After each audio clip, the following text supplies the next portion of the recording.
What's up, guys? Thank you guys for tuning back into the podcast. Thanks for watching episode 6 today. And today I have a special guest. This is a guest who is part of my church, and we have grown to be friends through a worship team, and we kind of have a little bit of a bond with guitars and all that kind of stuff, although you're way better at it than I am. And so we have lots of conversations about worship and how to bring our worship team up and all that kind of stuff. And so we've grown over time as friends with that. And so he's a great guy. I love you to pieces, man. Consider you a good friend. Thank you. So today with me, I have Bud John. And so Bud, welcome to the show. Thanks for having me. And so why don't you tell the audience a little bit about yourself, who you are, and just kind of so we can connect a little bit with you, because I want them to know as much about you as I know about you. Okay. I grew up in rural Pennsylvania in Kittanning. I have a sister, and I went to school in Elderton, graduated from there, went to college at IUP. Okay. Got a bachelor's in psychology. Oh, wow. To which... I have a bachelor's in psychology, right? Yeah. It's not worth anything to me now. Yes, exactly. Yeah. The whole time getting that degree, knowing that I had a calling in my life to preach at one point, I always said there was no money in it, but then when I graduated, I realized there's no money in psychology either. Mm-hmm. So exactly. I left that. That was back in, I think, 2003. Mm-hmm. So I finally answered the call in my life to pursue preaching. Moved to Kentucky. My wife and I, we lived there for 10 years. We went to school there for about a year and a half for a master's in divinity. Mm-hmm. But after 3 semesters and a master's program, and they don't think that you have a life outside of their programs. Yep. I was assistant manager of a restaurant, newborn baby, and something had to go. I had no time. Yeah. Ended up being the schooling.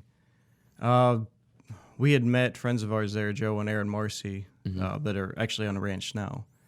And through them, we really started to grow and learn in church there, and just got involved with the church. Mm-hmm. Lived there for 10 years. They got called out onto the road doing on the road ministry. Mm-hmm. And from there, we moved back home to Pennsylvania because we missed family. And God just kept working on my heart that I was not to be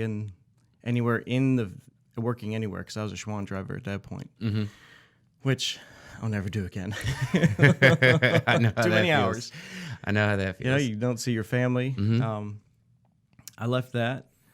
I just quit one day. I was done. I didn't have any family time. Mm-hmm. And I just started seeking God, and we left and came to the ranch at Rodeheaver, and that's where my friends Joe and Aaron were. They kept telling us, come on down, come down and volunteer, and that's how we started here and became cottage parents. All right, cool. And Bud is part of the Rodeheaver Boys Ranch here locally in Putnam County, and so I don't even know what area you guys would technically be in that area. That's not even Palatka zip code, is it? Yes. Oh, Palatka. it is? That's Palatka. Okay. Might be on the outskirts. On the outskirts, way out there. Yeah. And so that's almost by the Ocala National Forest. We are butted up against it, yes. Yeah. And so beautiful ranch. I've been out there with some of the members from our church that took us out there. Ernie from our church, I guess his dad cleared out a lot of the land that's out there. I think Really? It's like 800 acres or something like that. So it's a beautiful, beautiful area. And he took me out there all the way to like where the trail, the dirt road ends. And I'm like, why are you taking me all the way out here? But we were just talking, and it's a beautiful ranch. Love that area. And so tell us a little bit about the Boys Ranch. What exactly happens there at the Boys Ranch? What does it do? What's the history of it?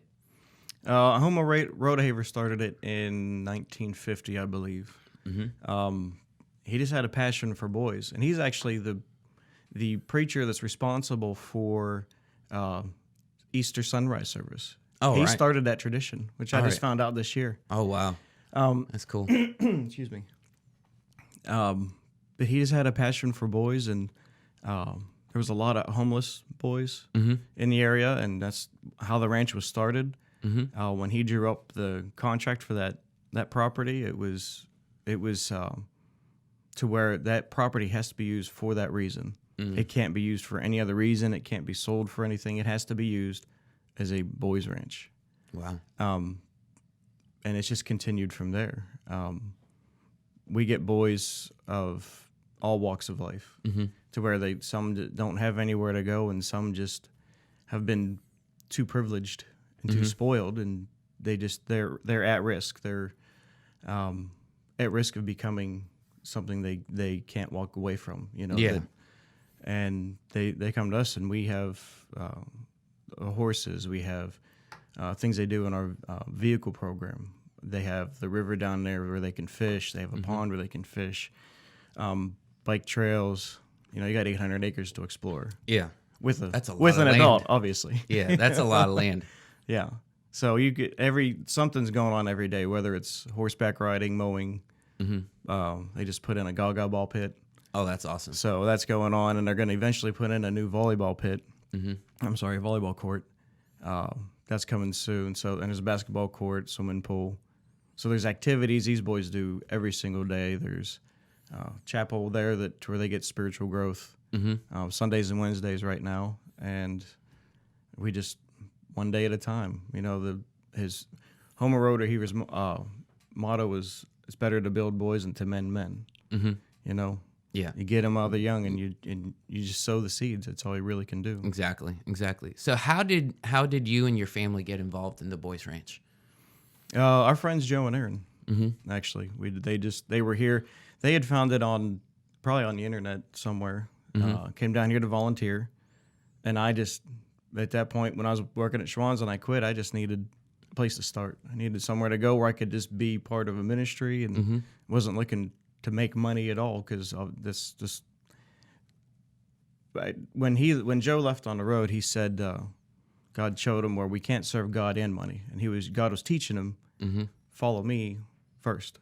Exactly. And that's how I ended up coming down here, was to stop pursuing money. Mm-hmm. I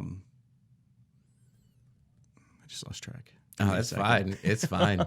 So I lose track all the time. And for those of you guys out there, when you pursue a call in ministry, you don't do it for the money. A lot of people think that pastors get paid a ton of money. I can assure you they don't. And actually to come here to the church, I actually took a huge pay cut to come here to the church.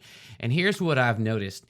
When you let go of the money and just go where God wants you to go, God takes care of you. That's right. God takes care of you. And so in my own life, just recently, I was talking to you guys just yesterday about this, or the other day, I think, that, we were looking at potentially putting our son in private school, and we didn't have the money. We can't afford it. And we didn't even think about any scholarships or anything like that. And one of our church members that's in our praise band just happens to tell us about, like, hey, go try out for this scholarship. And we're like, hey, what the heck? Well, I might as well try it. Yeah, no kidding. And I guess because I don't make a whole lot of money, I qualified for the scholarship. And so, now my son is in one of the private schools here in the area. And so we're just trying it out. This is the first year, and we're just trying it out. And so those are things that I would never have qualified for if I was making more money. And so and here's the thing, God is awesome. When you let go of money, God blesses in return. That's right. Sometimes it's money, and sometimes it's in other ways. And, coming over here, it's very different than what I'm used to. I'm used to city life, and this is all country. Everyone over here has like tons of acreage and all this kind of stuff, and I'm not used to that. It was definitely like culture change. I don't know if that happened to you guys or not, but it was definitely culture change for me. I came from a city where I lived on the max acreage was quarter-acre lots. Oh, my goodness, yeah. And it was like now I'm on an acre, and that's like the minimum that everybody has. Yeah. And so it's kind of cool to see where God has taken us, and we've gained so many friends, and God has blessed us in so many ways that it's like money's not even a factor anymore. That's right. And so for us, it's like we know where we're supposed to be because God is blessing in return. And so sometimes that happens where it's like the money is not a huge factor, especially when you go into ministry. And so a lot of people think that pastors make a ton of money. Maybe some pastors out there do, and some ministry people do, but most do not. That is for sure. And so, what's your role there on the ranch? And kind of, let's take this in a two-part question. What's your role, and what impact has this had on your family? You have 3 kids of your own, or 4 kids of your own. And you've got how many kids living with you guys? We have 5 extra. 5 extra. Yeah. All right. So basically you have 9 kids now. Yes. Yeah. All right. Yeah. So what impact, what is your role there? And then what impact has that made on your family? I'm a cottage parent there. There hasn't been a big impact on my family that I've noticed, as far as in a negative way. It has its drawbacks with sharing my time with 5 other kids, and I did notice, like, we had a boy that needed 100% of our attention, and it was a struggle because I'm correcting him, and my 5-year-old's climbing up on my lap just because he wants dad. Yeah, exactly. Which is, you handle both at the same time. My kids have been homeschooled, so they've been around us all their lives. They have not touched the public school system. My wife and I, we worked apart a lot. So this coming here was a blessing to us because we're working together and we enjoy it. You keep God first. That gives you a strong marriage. That keeps your kids going on the right path. Exactly. And my kids have been a blessing to me at this place. So I think it's drawn us closer together. I could see the times where they need, like, we take a break. They need that special time. I don't get much of a break. I spend it with my kids at that point. Yeah, exactly. And I take what I get, and you just keep pushing forward. You keep sowing seeds with these kids, and you sow seeds into your own kids, and it's just every day. Yeah, and what's awesome is your kids are seeing you do ministry with these other kids. And so that's what I meant by kind of impact is impact doesn't always mean negative. Right. Sometimes there's a positive impact that happens when you're doing ministry where your kids are seeing you do God's work. And that's why even with my son, I try to have him involved in what we're doing. I let him come in when he can, when he doesn't have his own like children's ministry stuff. Right. And so my daughter's 20 months old, and she's already used to, like, whenever we sit down at the table, it's like the cutest thing.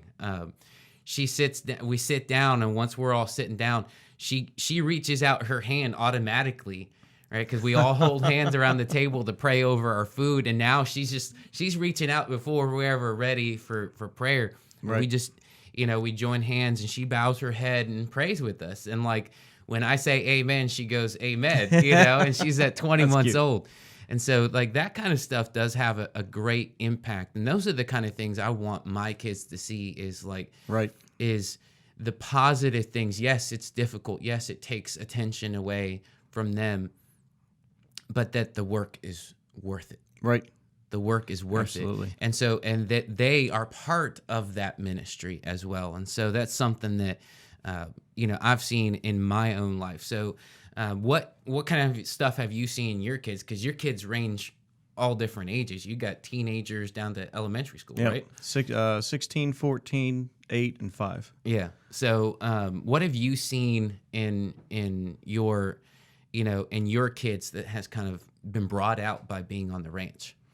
My older two, they've really taken a position of being able to like kind of guide these kids. They don't just do their own thing.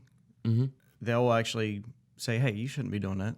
What are you doing that for?" And they'll explain life to them instead of just being negative, or what they would get at school, being negative or putting them down. It's, we'll correct them.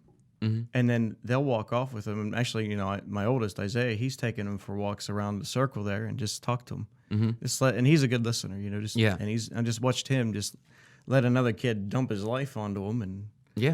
And he's come back like, I can't believe that people actually are like this, and that this kid has seen all this stuff, but he's been a shoulder for a younger kid to lean on. And he's also made some pretty good friendships with other boys there. Yeah. And other cottages, the older ones. Cause exactly. A lot of time with a bunch of young kids, he needs to get away too. Yeah, exactly. The little boys are playing football, he goes and he'll play football with them. And my daughter's, she's on a little bit tighter leash. This is a boy's ranch, so she stays closer to me. She doesn't just go, and she's fine with that. So I completely understand that. I even at this point in my daughter's life, being 20 months old, I'm like, when she gets to be a teenager, she's I'm gonna be like looking at all the guys, like, don't you be looking at my daughter, No boyfriend will like me.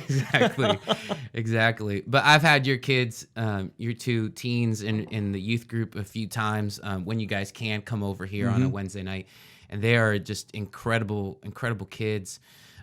They just literally, they're like soaking up the word of God. And so that's something that, it's definitely something that I enjoy seeing in them. And so let me ask this question. Someone wanted to kind of help out at the Boyce Ranch. Like, what are things, especially here locally in Palatka or, abroad? So I have people watching this all over. And so I want to ask, like, how can they help out? So if you're here locally, what can you do? If you're, far away, what can you do to kind of help out with the Boyce Ranch? At a financial standpoint, I guess any kind of giving or donations obviously is a help. We are not state funded. We are there because God's people give. That's the main thing.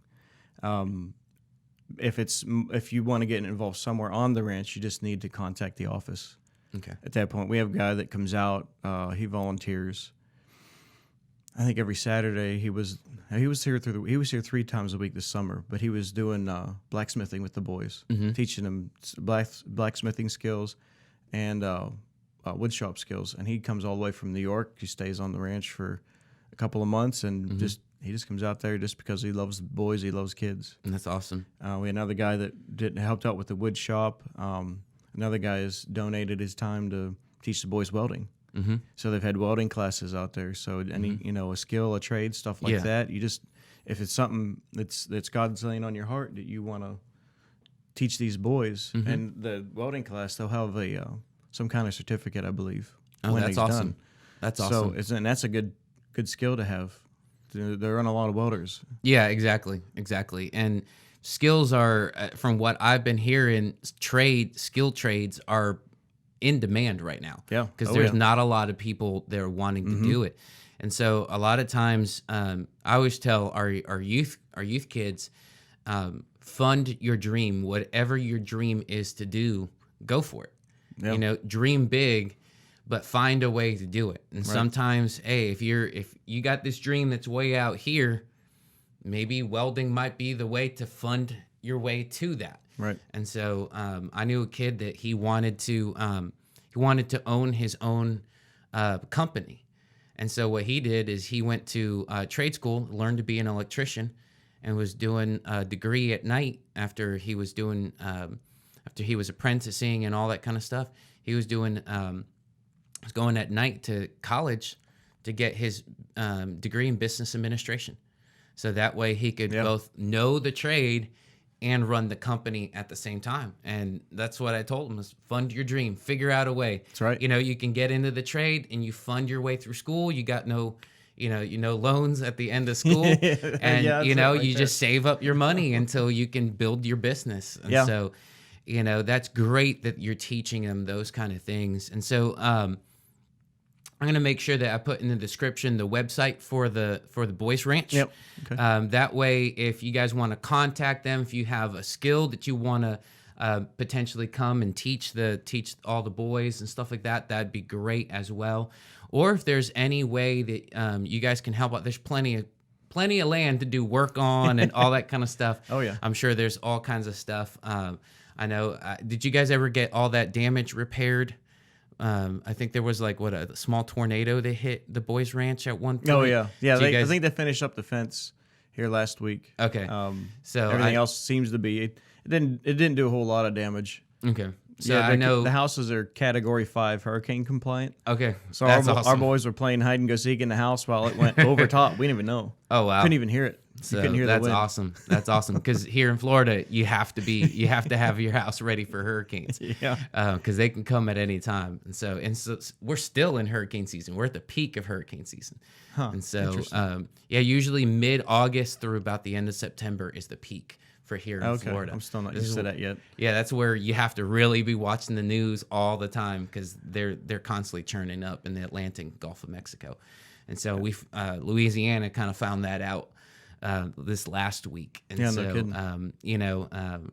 A lot of people think that the Gulf storms are no big deal, but it's a small space with very hot water, and they pick up steam very fast. Wow. And so, Hurricane Katrina back in 2005, Category 5 hurricane, hit New Orleans and that area, Gulf Coast, right. And that started pretty much right off the Yucatan and just in a short amount of time spurned up. So here in Florida, Right. that's a blessing to be in a Category 5 rated house. Yes. And so it most is. houses are not Category 5. Most Right. are like Category 2 rated and maybe 3 tops. Right. But that's a definite blessing. Oh, it is. And so if you want to give financially or if you want to do something like that, description will be down in the description will be the website that you guys can go to find all that information and find out more about the Boys Ranch as well. Well, Bud, thank you so much for your time, man. Hey, It's thanks been for a having me. pleasure. Awesome.